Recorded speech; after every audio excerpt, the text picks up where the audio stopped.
ابھی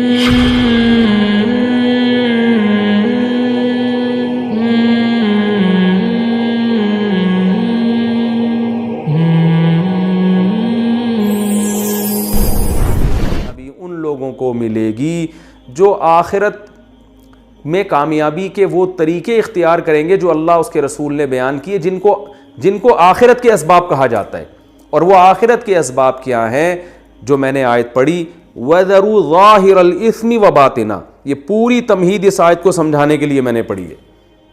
یہ جو پوری تمہید میں نے اتنا لمبا بیان کیا نا، یہ صرف اس آیت کو سمجھانے کے لیے کہ اللہ نے بتایا ہے کہ جہنم کی آگ سے وہ بچے گا اور جنت میں وہ جائے گا جو فرائض و واجبات پورے کرے اور کبیرہ گناہوں سے بچے. وہ یہ اصول اور ضابطہ ہے.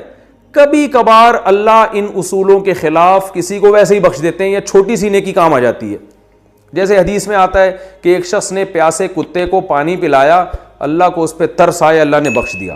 یہ قانون نہیں ہے، یہ ضابطہ نہیں ہے، یہ ایک اللہ کی قدرت ہے. جو جیسے حضرت مریم کو بغیر شوہر کے اولاد مل گئی، ابراہیم علیہ السلام آگ میں جل کے بھی بچ گئے. تو یہ ایسا ایک واقعہ ہے.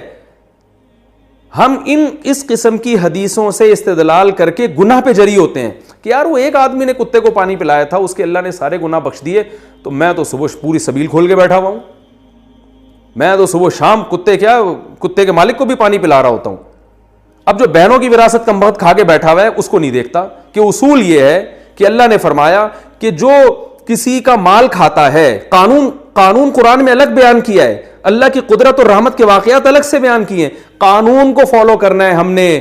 جو الگ سے قدرت کے واقعات اور معجزے ہیں اور جو کرامتیں ہیں وہ اصول نہیں ہیں، وہ کرائٹیریا نہیں ہے، وہ معیار نہیں ہے. اصول اور ضابطے جو ہے وہ قرآن کی وہ آیات ہیں جن میں اللہ نے اصول اور ضابطے بیان کیے ہیں. زندگی ان اصولوں کو سامنے رکھ کے گزارنی ہے. زندگی معجزوں کو، کرامتوں کو اور اللہ کی رحمت کے جو استثنائی واقعات ہیں ان کو سامنے رکھ کے نہیں گزارنی ہے. کاش یہ بات کسی طرح سے کھوپڑی میں بیٹھ جائے ہم سب کی.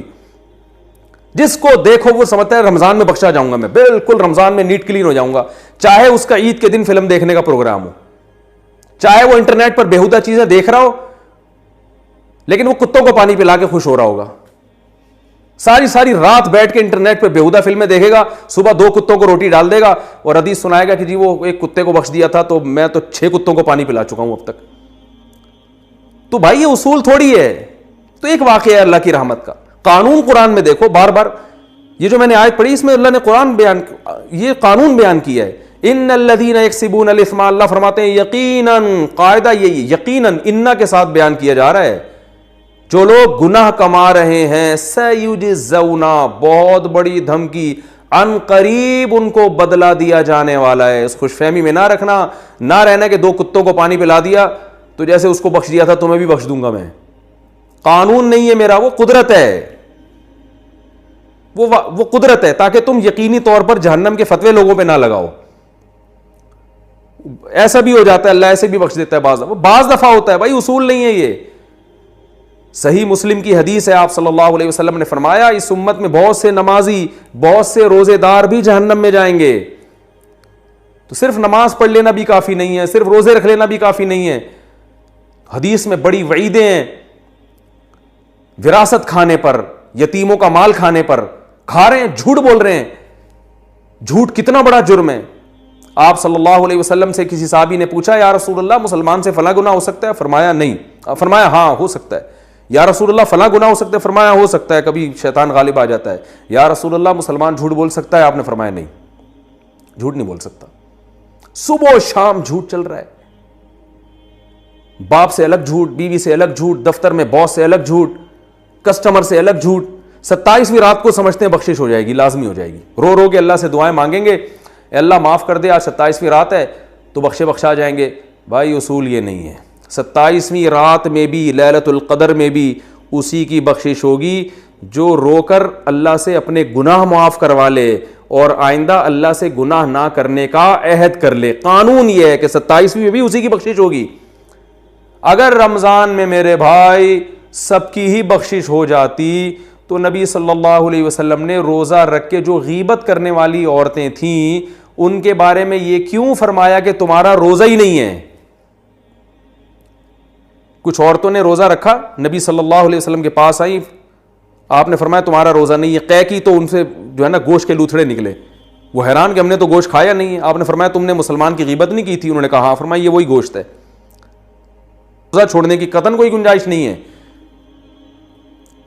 روزہ جب تک کوئی عملی طور پر بیمار نہیں ہوگا روزہ نہیں چھوڑ سکتا. وہ بیماری کے صرف خطرے سے روزہ قضا کرنا جائز نہیں ہے. جماعت کی نماز پر تو خود حدیث میں بہت ساری چھوٹ ملتی ہیں کہ اس عذر سے بھی جماعت چھوڑ سکتے ہو, اس عذر سے بھی چھوڑ سکتے ہو, لیکن روزہ چھوڑنے کی جو دلیل ہے وہ تو قرآن نے واضح لفظوں میں بیان کر دی کہ بیماری ہوگی یا سفر ہوگا, اس کے علاوہ نہیں چھوڑ سکتے. تو ہم یہ سمجھتے ہیں کہ دنیا کے معاملے میں ہم اسباب کو اختیار کیے بغیر نتیجہ حاصل نہیں کر سکتے, لیکن آخرت میں جو اللہ نے آخرت میں نجات کی جو اسباب رکھے ہیں وہ بغیر اختیار کیے ہم جنت میں چلے جائیں گے. تو بھائی ایسا نہیں ہے. اس معاملے میں جو دنیا کا اصول ہے وہی آخرت کا اصول, بلکہ اور زیادہ سختی آخرت کے معاملے میں. قرآن میں اللہ تعالیٰ کا ارشاد ہے کہ من کانا یریدو, وہ کیا ہے, من کانا یریدو, سورہ بنی اسرائیل کی آیتیں اس وقت میرے ذہن میں نہیں آ رہی, وہ لفظ وہ الفاظ پورے نہیں آ رہے. آگے من کانا یرید العاجلہ, فرمایا جو اس دنیا کا ارادہ کرتا ہے نا, دنیا کی کوشش کرتا ہے, عجلنا لہو فیہا ما نشاء لمن نرید, تو جتنی دنیا وہ چاہتا ہے اتنی نہیں, جتنی ہم چاہیں گے اس کو دیں گے, اور دیں گے بھی اس کو جس کے بارے میں ہمارا ارادہ ہوگا. بسا اوقات دنیا میں آپ سبب اختیار کرتے ہیں وہ پھر بھی سبب ضائع ہو جاتا ہے, لیکن آخرت کے بارے میں اللہ نے کیا فرمایا کہ ومن اراد الآخرہ, جو آخرت کا سبب اختیار کرے گا تو اللہ فرماتے ہیں اولئک کان سعیہم مشکورا, ان کو لازمی اس کا نتیجہ ہم دیں گے, لازمی اجر ملے گا. تو میرے بھائی آخرت دنیا کے معاملے میں تو بڑے ڈیڑھ ہوشیار بنے ہوئے ہیں. یہاں تو کوئی یہ نہیں کہتا کہ روٹی نہیں کھاؤں گا تو کوئی بات نہیں, وہ خود بخود میرا پیٹ بھر جائے گا, اور میں آگ میں چھلانگ لگاؤں گا تو اللہ بچا لے گا, جیسے ابراہیم علیہ السلام کو بچایا تھا تو مجھے بھی بچا لے گا. یہاں کہتے ہیں نہیں بھائی وہ صرف ابراہیم علیہ السلام کو ہی بچایا, مجھے نہیں بچائے گا, اس آگ کو مجھ سے دور رکھو. لیکن آخرت کے معاملے میں جہاں بات آتی ہے تو وہاں ہم کہتے ہیں یار میں نہ بہنوں کی وراثت ادا کروں گا, نہ میں داڑھی رکھوں گا, نہ میں فرض نماز کی پابندی کروں گا, نہ میں والدین کے ساتھ حسن سلوک کروں گا, نہ میں بیوی بچوں کے حقوق ادا کروں گا, میں کتا خرید کے اس کو پانی پلاؤں گا روزانہ. تو فلاں صحابی کے بارے میں, فلاں شخص کے بارے میں حدیث میں آتا ہے اس نے کتے کو پانی پلایا تھا, جنت میں گیا تھا, تو میں 6 کتوں کو پانی پلاؤں گا, میں تو 6 دفعہ جنت میں جاؤں گا. تو بھائی جیسے آپ دنیا کے معاملے میں ایک ابراہیم علیہ السلام کے واقعے سے استدلال کر کے آگ کے قریب کبھی بھی نہیں جاتے, تو ایسے یاد رکھو حدیث میں جو اس طرح کے کچھ واقعات آتے ہیں, فلاں کے ساتھ اللہ کی رحمت کا یہ معاملہ ہوا, تو ان واقعات سے استدلال کر کے آپ اپنے اوپر اس کو بھی فٹ نہیں کر سکتے, کیونکہ دنیا میں جو اصول اور ضابطے اللہ نے کامیابی کے رکھے ہیں, دنیا میں کامیابی کے لیے انہی اصول کو فالو کرنا پڑے گا. بالکل یاد رکھیں, اسی طرح آخرت میں کامیابی کے لیے بھی آخرت میں کامیابی کے جو اصول اللہ نے لکھے ہیں بتائے ہیں ان کو فالو کرنا پڑے گا. یہ وظیفوں سے مسئلہ حل نہیں ہوگا. ابھی لوگ یہ بھی بہت پوچھتے ہیں کہ کرونا وائرس میں ہم کون سا وظیفہ پڑھیں. بھائی گناہ چھوڑو, آپ دنیا کے اسباب بھی اختیار کریں کہ کراؤڈ میں نہیں جانا, اور جو بھی اسباب جو ڈاکٹر بیان کر رہے ہیں وہ دنیا کے اسباب ہیں, اور جو علماء بیان کر رہے ہیں وہ سب دنیا کے اسباب ہیں, لیکن علماء دنیا کے ساتھ ساتھ آخرت کے اسباب بھی بیان کرتے ہیں. آخرت کے اسباب یعنی کرونا وائرس کے جو دینی اسباب ہیں وہ کیا ہیں؟ رسول اللہ صلی اللہ علیہ وسلم نے فرمایا جب کسی قوم میں بے حیائی آتی ہے تو ایسی ایسی وبائیں آئیں گی کہ تمہارے باپ دادا نے کبھی سنی بھی نہیں ہوگی. تو کرونا کی وبا سے اگر اجتماعی سطح پہ بچنا چاہتے ہیں تو اجتماعی سطح پہ بے حیائی سے بھی توبہ کرنی پڑے گی. وہ کرنے کے لیے تیار نہیں ہے.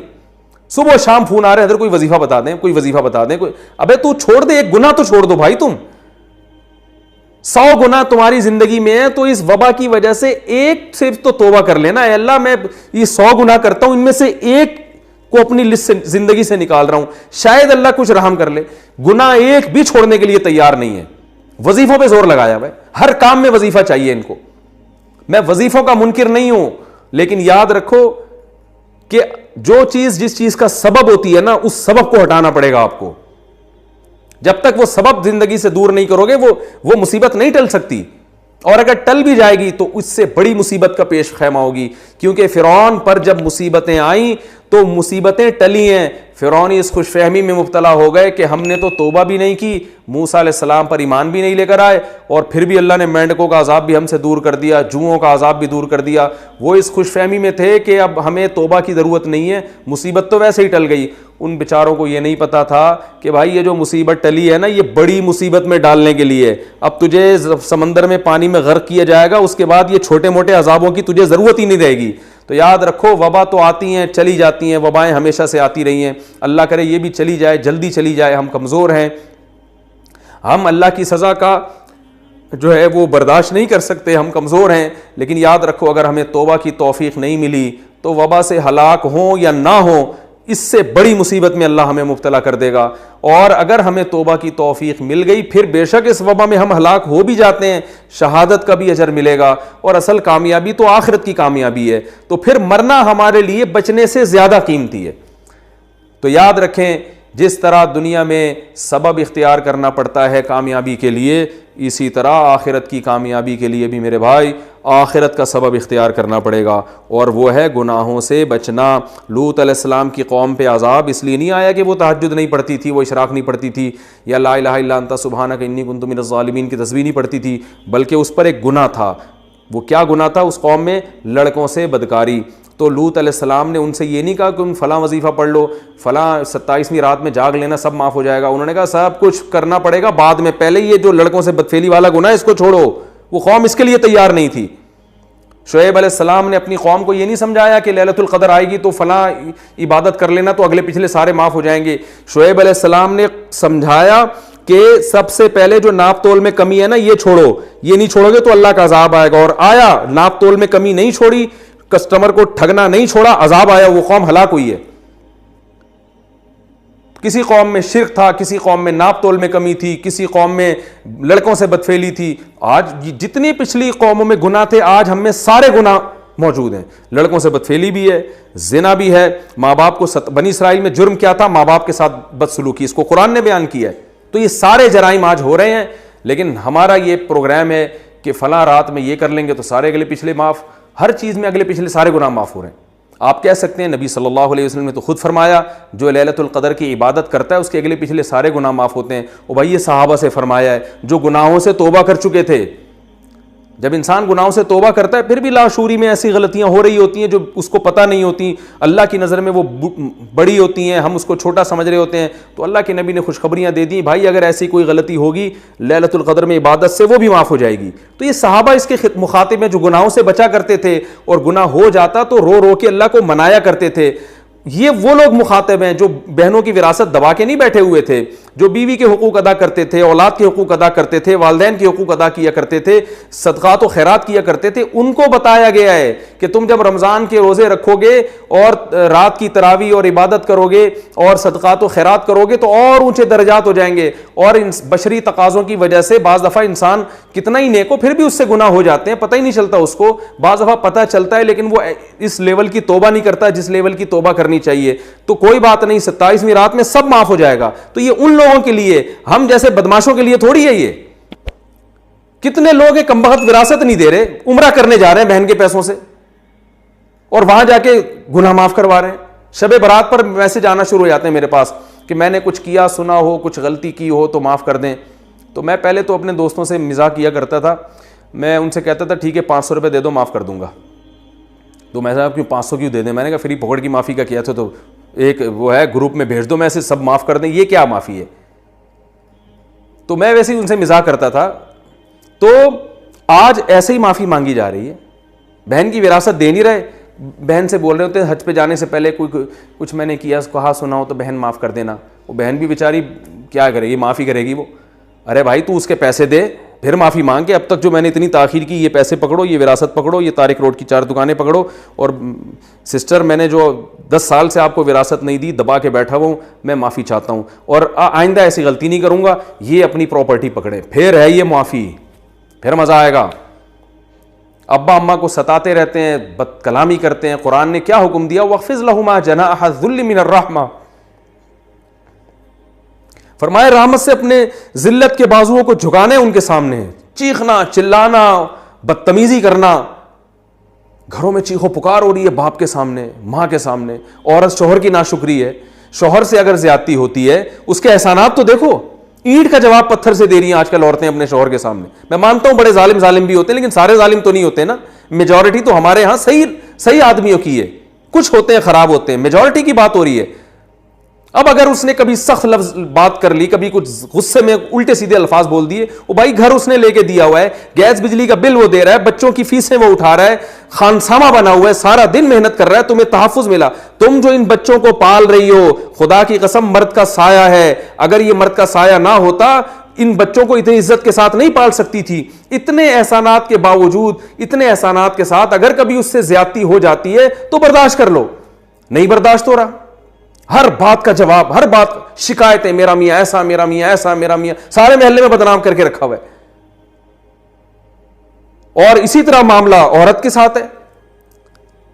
کتنے لوگ ہیں بیسک حقوق ادا نہیں کر رہے, بیویاں کما کے ان کمبختوں کو کھلا رہی ہیں, اور وہ جناب عمرے پہ جا رہے ہیں, اپنی آمدن ساری لگا رہے ہیں کہ جو ہے نا وہ صدقات و خیرات کر رہے ہیں, اور پتہ نہیں کیا کر رہے ہیں, جو پہلے اللہ نے جن کا بنیادی بیسک حق بیان کیا ہے بیوی بچوں کا, اپنے ماں باپ کا, وہ ادا نہیں کر رہے.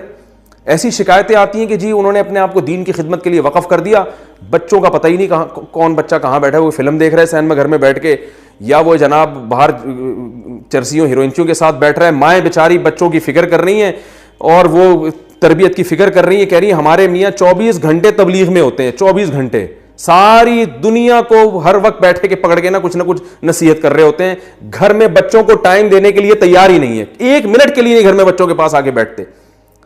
تو سب سے پہلا حق تو اپنے بیوی بچوں کا ہے. قوا انفسکم واہلیکم نارا, اللہ نے فرمایا سب سے پہلے اپنے آپ کو, پھر اپنے گھر والوں کو جہنم کی آگ سے بچاؤ. ان کو بھی, اور آگ سے بچانے کا مطلب یہ نہیں کہ ہر وقت لٹھ لے کے ان پہ بیٹھے رہے, ان کو کچھ محبت بھی تو دیں, ان کو یہ احساس ہو, بچوں کو باپ کے بارے میں احساس ہونا چاہیے کہ جیسے ہی گھر میں آتے ہیں ابا کا نصیحت کا پروگرام نہیں شروع کر دیتے, بلکہ ابا کو ہم سے ویسے بھی محبت ہے, بیٹھتے ہیں گپ شپ لگاتے ہیں, خوش ہوتے ہیں, پھر نصیحت کرتے ہیں. تو گھر میں ٹائم نہیں ہے بالکل. ہر چیز میں اعتدال ضروری ہے, نہ عبادت میں اتنا غلوف کہ بیوی بچوں کے لیے ٹائم نہیں نکل رہا, اور نہ اتنا زیادہ بیوی بچوں میں مشغول ہو گئے گھر میں کہ وہ اللہ کو بالکل ہی, تبلیغ کو بالکل ہی بھول گئے. بیلنس نہیں ہے, جو جس چیز میں لگا ہوا ہے بس سمجھتا ہے اسی میں نجات ہوگی. ایسا نہیں ہے میرے بھائی, نجات ہوگی. قانون یہ ہے کہ اللہ کے حقوق بھی ادا کرنے ہیں, اللہ کی مخلوق کے حقوق بھی ادا کرنے ہیں, سب میں کو بیلنس لے کے چلنا ہے. ان میں سے کسی کا حق بھی مارا تو اللہ فرماتے ہیں سیجزون, ان قریب قیامت میں اس کا بدلہ دیا جائے گا. اللہ کا حق ضائع کیا, نماز چھوڑ کے, اس پہ سزا ملے گی. حج فرض ہوا نہیں ادا کیا, اس پہ سزا ملے گی. نبی صلی اللہ علیہ وسلم نے فرمایا جس پہ حج فرض ہوا اور اس نے ادا نہیں کیا, ایک روایت میں آتا ہے کہ وہ یہودی ہو کے مرے, عیسائی ہو کے مرے, اس کی مجھے کوئی پرواہ نہیں, ایک روایت میں آتا ہے. اور اللہ نے کیسی زبردست دھمکی دی کہ جو استطاعت کے باوجود اللہ کے گھر کی زیارت نہیں کرتا, فإن اللہ غنی عن العالمین, اللہ کو ان کی کوئی پرواہ نہیں ہے, اللہ غنی ہے. کتنی بڑی دھمکی ہے یہ. نماز چھوڑ دینا اللہ کا حق ہے. بعض لوگ کیا کر رہے ہیں, حقوق العباد میں بہت آگے ہیں, وہ ایک ٹائم کی نماز نہیں پڑھتے. جب ان سے کہا جائے آپ کیسی حرکت کر رہے ہیں, کہہ رہے ہیں بھائی میں دیکھو یہ ٹرسٹ بھی میں نے بنایا, یہ عیدی سینٹر میں اتنے پیسے دیتا ہوں, فلاں مدرسہ میرا ہے. او بھائی جس اللہ نے صدقات و خیرات کا حکم دیا اس نے سب سے زیادہ حکم نماز کا دیا ہے. سب سے پہلے سوال نماز کے بارے میں ہوگا, یہ ٹرسٹوں کے بارے میں اور بیوہ کی خدمت کے بارے میں بعد میں سوال ہوگا. تو کوئی ادھر کو لڑکا ہوا ہے تو ادھر نہیں ہے, ادھر کو لڑکا ہوا ہے تو ادھر سے بھولا ہوا ہے. وجہ کیا ہے کہ ہمارا یہ کانسیپٹ ہی کلیئر نہیں ہے. ہم نے سمجھ رکھا ہے سب نے کہ جنت دپل میں ملے گی. ایک دن میں نے کسی کے سے کہا کہ یار تم یہ برائی کر رہے ہو, یہ تو بہت بڑا جرم ہے, اس کو چھوڑ دو. تو اس نے کہا ابے اللہ کو بخشنا ہوگا تو اللہ ویسے ہی بخش دے گا, نہیں بخشنا ہوگا تو ویسے ہی اٹھا کے جہنم میں پھینک دے گا. میں نے کہا یہ تو بڑی, آپ نے دنیا میں کوئی ایسا دنیا میں قانون نہیں ہوتا کہ حکومت کہیں اعلان کرے ابے جو مرضی کرتے رہو, ہم نے سزا دینی ہوگی دیں گے, نہیں دینی ہوگی تو 6 قتل بھی کر لو معاف کر دیں گے ہم. یہ تو دنیا میں ایسا نہیں ہوتا, تو اللہ ایسا قانون کیوں بیان کرے گا. تو انہوں نے کہا وہ حدیث میں آتا ہے نا. میں نے کہا وہ اگر حدیث میں آتا ہے تو یہ جو میں بیان کر رہا ہوں یہ اس سے 6, وہ اگر ایک حدیث میں آتا ہے جو میں بیان کر رہا ہوں وہ 99 حدیثوں میں آتی ہے وہ بات, تو 99 کو چھوڑ رہے ہو, ایک کو لے رہے ہو. تو یہ آج کل ہمارے ہاں مارکیٹ میں یہ چیز چل رہی ہے جس سے ہمیں بچنے کی ضرورت ہے. تو اللہ نے جو اصول بیان کر دیا وَذَرُوا ظَاهِرَ الْإِثْمِ وَبَاطِنَهُ, سارے گناہوں کو چھوڑنا پڑے گا. تو ابھی رمضان آنے والا ہے, اس سے پہلے اپنی ایک لسٹ تیار کریں. یار والدین کے معاملے میں میرا سلوک, بیوی بچوں کے معاملے میں میرے حرکتیں, اور تنہائی میں کیا کرتا ہوں, بری فلمیں تو نہیں دیکھتا, اور بد نظری تو نہیں کرتا, نماز میں سستی تو نہیں کرتا, اور جو ہے جتنے بھی گناہ ہیں, کہیں میں نے مالی لین دین میں گڑبڑ تو نہیں ہے, کسی کے پیسے میرے ذمے ہوں جو نہ دیے ہوں, یا اگر میں مر جاتا ہوں تو کسی کو کیا پتہ میں نے کس کے پیسے لیے, میں کوئی وصیت نامہ میں نے لکھا ہوا ہے. یہ ساری چیزوں کی لسٹ تیار کریں اور پھر آہستہ آہستہ گناہوں سے بچنے کی کوشش کریں. ٹھیک ہے ایک دم نہیں چھوڑے جاتے ہیں, تو پھر یہاں خوشخبریاں ہیں کہ جو چھوڑنا چاہے گا اس کو اللہ نے خوشخبریاں سنائی ہیں کہ جو میری طرف ایک بالش آئے گا میں اس کی طرف ایک ہاتھ آؤں گا, جو چل کے آئے گا میں اس کی طرف دوڑ کر آؤں گا, لیکن آنا پڑے گا. آنے کی ڈیفینیشن کیا ہے؟ وظیفے پڑھنا آنے کی ڈیفینیشن نہیں ہے.